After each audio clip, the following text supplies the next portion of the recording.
ఈ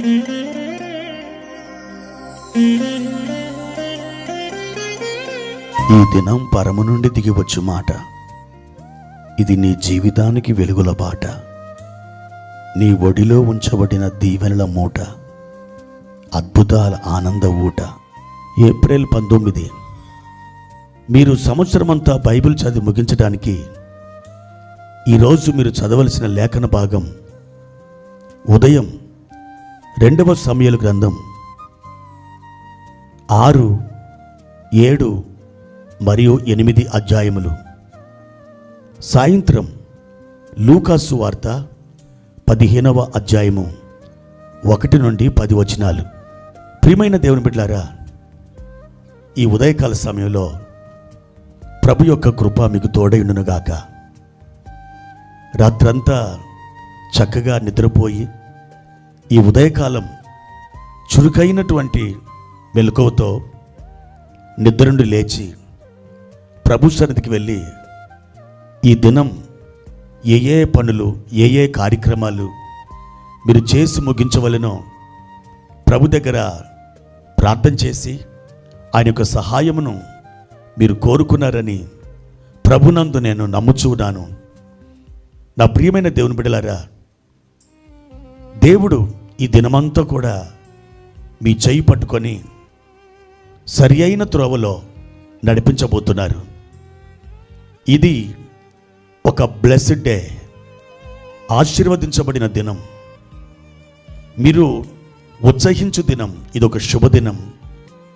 ఈరోజు ఒక శుభ సమాచారం వినాలని మీ కొరకు ప్రభు సన్నిధిలో నేను ప్రార్థిస్తున్నాను.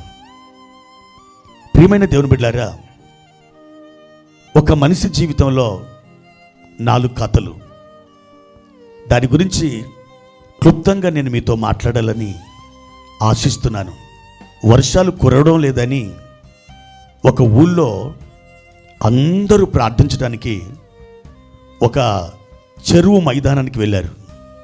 కానీ ఒక్కడు మాత్రమే గొడుగు తీసుకుని వెళ్ళాడు. దాని పేరే విశ్వాసం.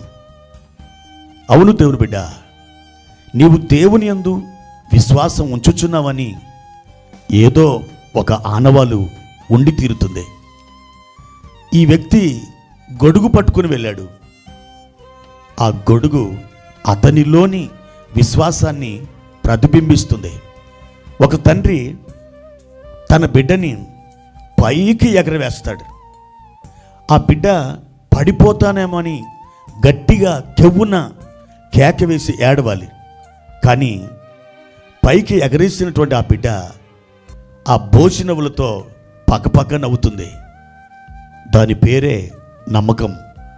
ఇతడు నా తండ్రి నన్ను పైకి ఎగరేసిన నేను ఎంతమాత్రం పడను, నేను పైకి వెళ్ళి ఒకవేళ పడితే ఆయన చేతుల్లోనే పడతాను అని ఆ బోసినవ్వుల పసివాడు అనుకుంటాడు.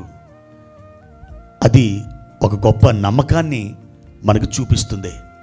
ఇక జీవితంలో 3వ కథ చూస్తే, మనం ఆవిరి వంటి వారమని, మనం నీటి బుడుగ వంటి వారమని బైబిల్ చెప్తుంది.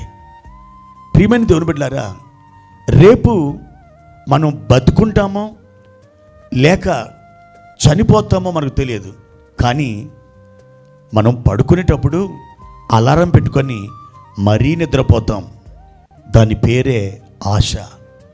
అవును, మనం ఆశతో జీవించాలి. ఆశ లేని వానిని దేవుడు ఆశీర్వదించడు. ఆశ కలిగిన ప్రాణాన్ని దేవుడు తృప్తిపరుస్తాడని దైవ లేఖనం సెలవిస్తుంది. రేపు ఏం జరుగుతుందో మనకు తెలియదు. కానీ మన పరిస్థితులను ఎలా ఎదుర్కోవాలో, వాటిని ఎలా పరిష్కరించుకోవాలో మనం ఆలోచిస్తూ ఉంటాం. దాని పేరేంటి తెలుసా?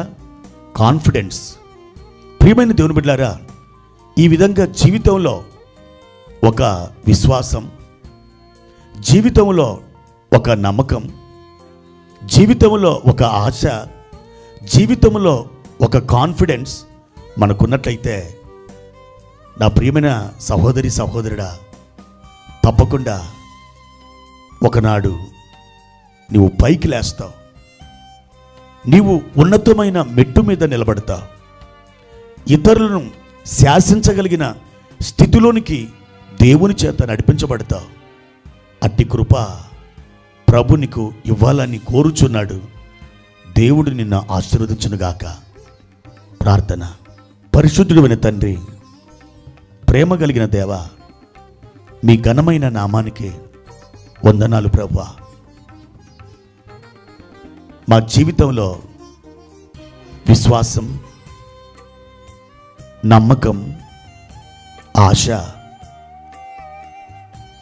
ఒక కాన్ఫిడెన్స్ మేము కలిగి ఉండునట్లుగా మమ్మలను నడిపించండి. మీ కృపా సమృద్ధిని మాకు దయచేయండి.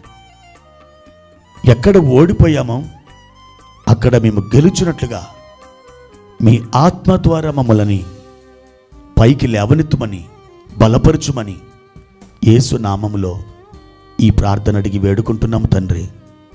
ఆమెన్.